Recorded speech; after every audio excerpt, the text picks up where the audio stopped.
Power, at least in physics, is usually defined as the rate at which work is done, which you can also say is work over time. And this is pretty much just the equation for power. So we know that power is work over time now. And power is measured in a unit called watts. So going back to the equation for power, we have work over time, but we also do know that work is equal to force times distance from a previous video. So because work is equal to force times distance, power can also equal force times distance over time. And another variation of power is that since distance over time is equal to velocity, power also equals force times the velocity of an object.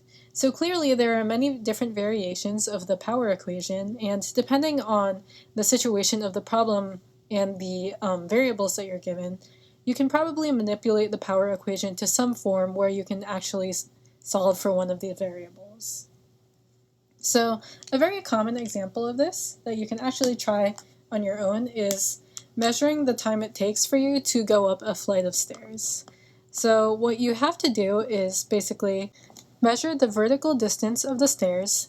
So for this example, we can say 4 meters. And obviously, you need some way to time yourself going up the stairs, like your phone or something. And you also need to find out your own mass in kilograms. So for the sake of this example, let's just say 75 kilograms. And let's just say that it takes you 30 seconds to go up 4 meters of stairs. So now that we have the time variable taken care of, we don't need to worry about that anymore. We have the distance variable taken care of. So all we need is the force if we're going to use this middle equation.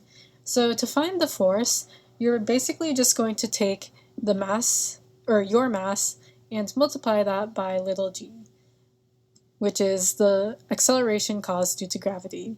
And that's because of Newton's second law, which states that force is equal to mass times acceleration, and the amount of force that you'll need to move yourself up the stairs is going to counteract basically the acceleration of gravity pulling down towards you. So the mass of yourself in this example is going to be 75 kilograms, and the acceleration caused due to gravity is 9.8 newtons per meter.